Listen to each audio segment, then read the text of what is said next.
Hello Taurus, Happy New Year. This is your January forecast.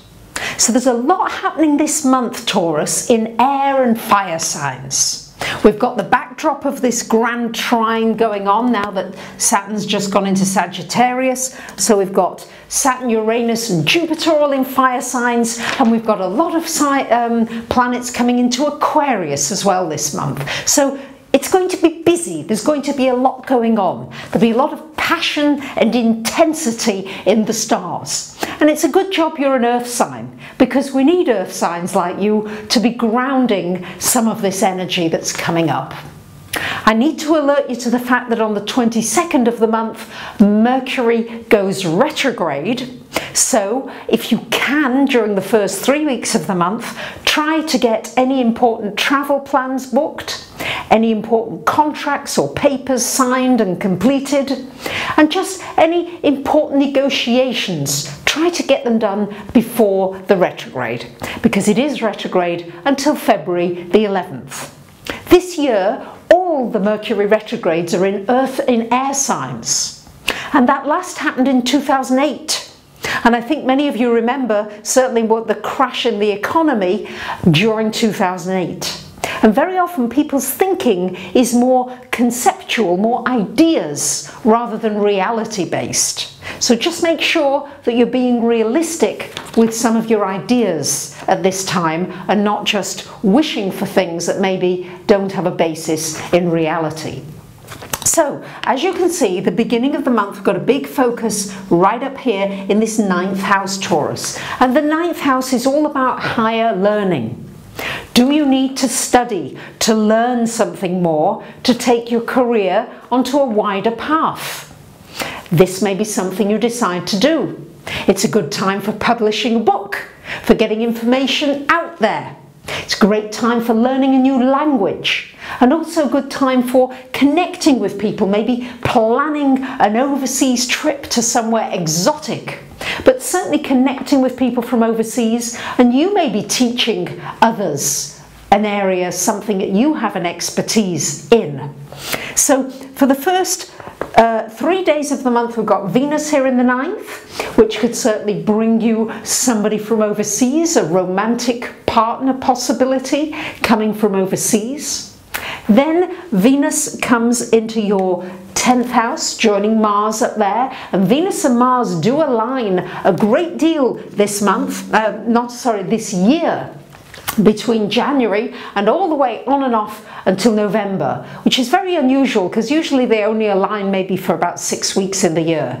But I do talk about this a lot more in the 2015 annual forecast for Taurus, which I hope you will check out. So this Venus here into the 10th, that's somebody helping you potentially with your career.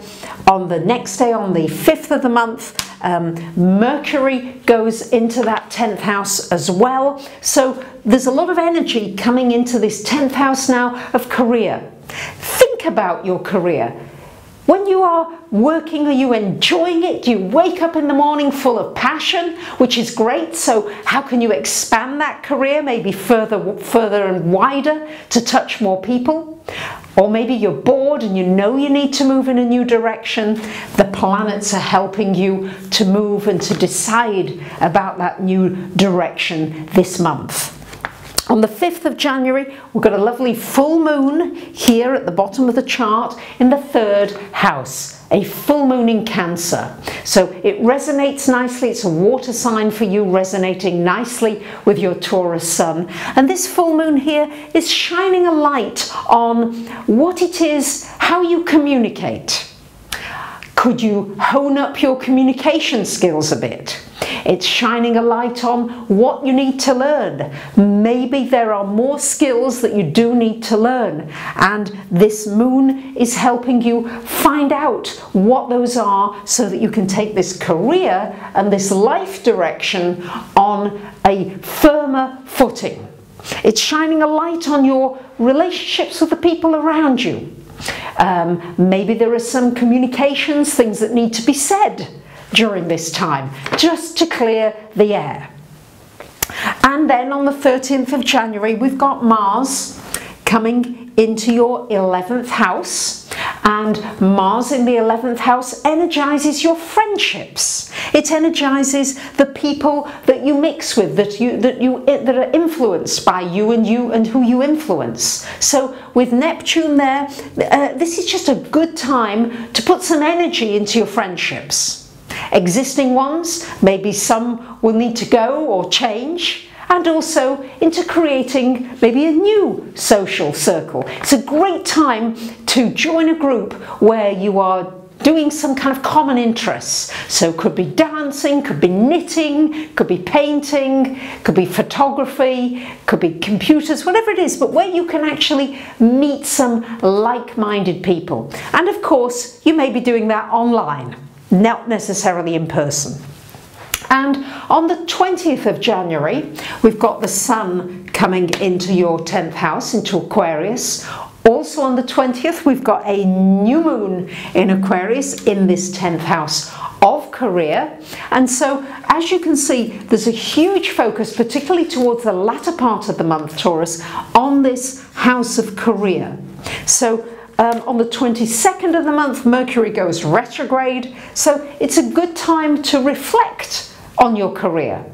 What is it you want to achieve? Where is it that you shine with the new moon happening there? What are the new beginnings that you want? Maybe there's a new job opportunity, a new contract, a new person, a new possibility. There's all kinds of new things opening up for you. I would say that during the Mercury retrograde, I wouldn't be in too much of a hurry to take action, but I would certainly be doing a lot of research during the retrograde, so that from February the 11th, then you're ready to take some action based on the information that you've learned at this time. And then on the 28th of January, we've got Venus joining Mars here again, and Venus and Mars together, and Neptune in this house of friendships. This is a wonderful time for somebody from your past to come back into your life, for igniting a new passionate relationship. There can be some really deep passion happening at the very end of this month. It could be a friendship leading to something more, or just that you meet somebody that you really deeply resonate with. So, as you can see, lots of fire and air in the heavens, so I think that you're going to be very busy this month. Just make sure that you take some time out to relax, to meditate, to integrate all of this, and the Mercury retrograde will help you to do it. So you might want to have a reading. If you'd like one, please do visit my website, and so I can look at what 2015 holds for you personally in the planets and the aspects, and how you can make best use of them. And I do thank you for commenting, liking and sharing. Bye for now.